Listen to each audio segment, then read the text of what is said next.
Hi, I'm Brian Davis from Seven Springs Snow Sports School, and I'm here to talk today about essential items you have to go snowboarding. One of the essential items that you clearly must have to go snowboarding is the snowboard itself.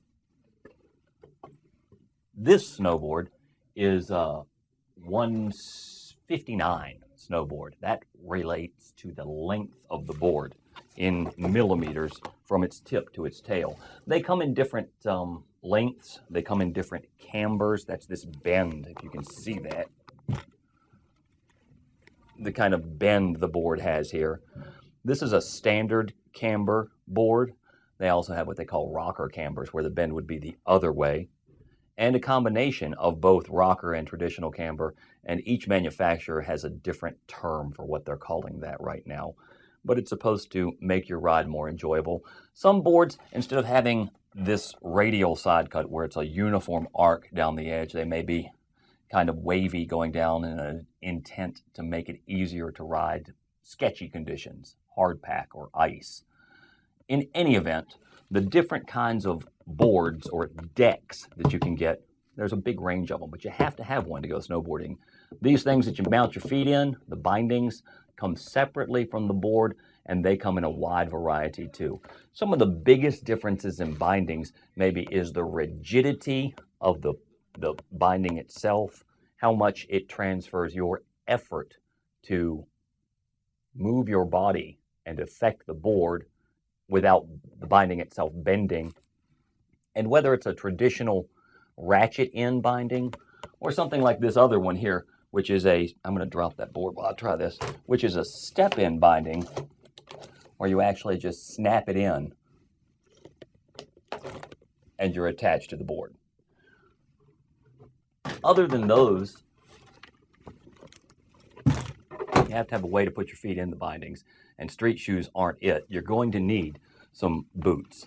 And snowboard boots, I believe, is where you need to spend the most amount of time when you're trying to get your essential snowboarding gear together.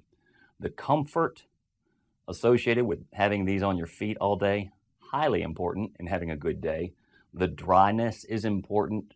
The ability to eliminate your foot from moving in the boot, perhaps the most important thing while achieving both dryness and comfort. Heel lift is a problem in snowboarding, especially when learning, and that's when your heel comes up off the bottom of the boot. It is one way your foot can move in the boot, but any other movement inside the boot generally considered less desirable than a snug fit in a snowboard boot. How you achieve the snug fit in the snowboard boot can be different from manufacturer to manufacturer. Different kinds of foam, different specialized systems. This one has a pump-up system that pumps air into two air bladders here around the heel to eliminate heel lift. This boot doesn't have that system, but has these special metal laces, a BOA system, which you ratchet down and tighten the boot by turning the ratcheting mechanism. Those are probably the most essential parts of gear necessary for snowboarding. The other things down here on the desk are things that might make your snowboarding experience more enjoyable. But waterproof clothing, gloves, boots, helmets, goggles, hats, all of those, you may be able to use things that you have around the house to replace them. You don't need a specialized hat. You could use a regular skateboarding or biking helmet probably if you had to. National Ski Area Association may recommend you use one that's specifically designed for snowboarding, but it might be safe to think that any helmet is better than no helmet at all. Face covers, a general bandana works. Any gloves you have, probably helpful. However, I will say when learning to snowboard, you're probably going to stick your hands in the snow a lot. So 2 or 3 pair of old gloves is better than maybe 1 pair of brand new gloves. You may have a better time that way anyway. Essentials: the board, the bindings, and boots. Non-essentials: special clothing that may keep you more comfortable as you go throughout the day.